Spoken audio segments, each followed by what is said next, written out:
we're going to turn this rhubarb into this beautiful rhubarb cake with butter sauce. Welcome to how to make rhubarb cake with rich butter sauce. We're going to show you each step of the process here, talking you through each step until you have this rhubarb cake as well. Let's get started collecting everything we need for the cake.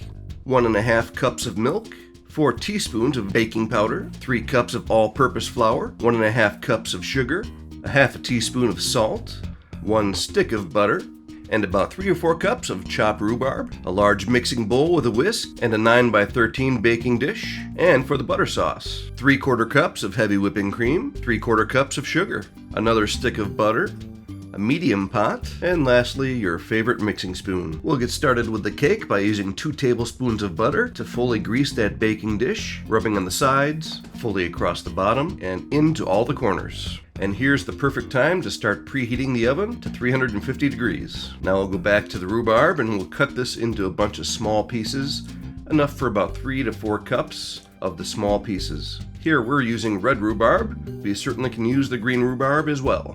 In our case, we've got just under 4 cups of rhubarb, which is just perfect. Now we can start gathering all the ingredients into the bowl, starting off with the 3 cups of all-purpose flour, followed by 1.5 cups of sugar. There we go. Followed by our 4 teaspoons of baking powder, right into the bowl with everything else. Lovely. Now we'll take that 1/2 teaspoon of salt and have that join the party. And what's a party without mixing? So let's mix everything up together thoroughly. Now let's take the remaining 6 tablespoons of butter and put it into a glass. Into a glass. There we go. Easy peasy. Now we're going to melt this fully and then immediately pour it into the bowl over all the other ingredients. Then we'll add the rhubarb following the butter. Perfect. Here, let's grab that 1.5 cups of milk and then give everything a nice thorough mixing.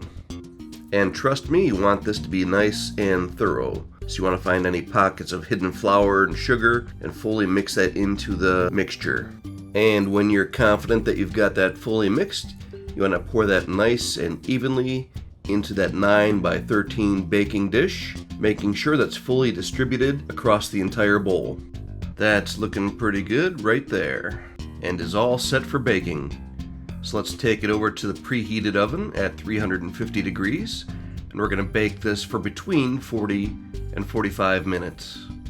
My wife likes to check it halfway through with a quick rotation like this, 22 minutes into the baking process, just to make sure everything is cooking thoroughly.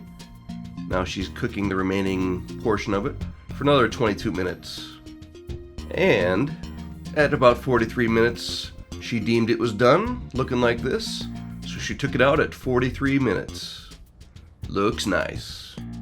Now at this point, you have a final cake, which you could actually use some other frosting for if you wish. But we're going to do this one with butter sauce. This is meant to be served right after making this sauce. So let's continue. So we'll add that 1 stick of butter into the pot, followed by 3/4 cups of sugar right into the pot. Nice.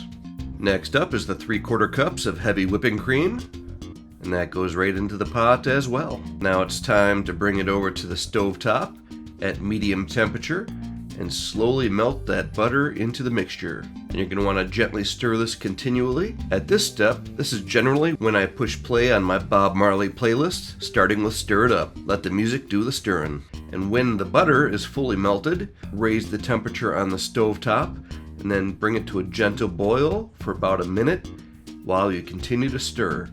This can be a little challenging if it gets a little bit too hot. Just lift the pot off of that burner and just to try to contain that temperature.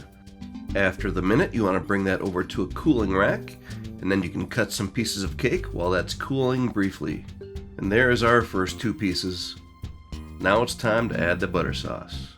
And they are ready to serve immediately. Whatever butter sauce you have left over, you can refrigerate and remelt for leftovers. We do appreciate you watching this today. We ask that you subscribe to see some more videos in the future. In the meantime, there's a couple videos for you to check out here above. Thanks again, and be blessed.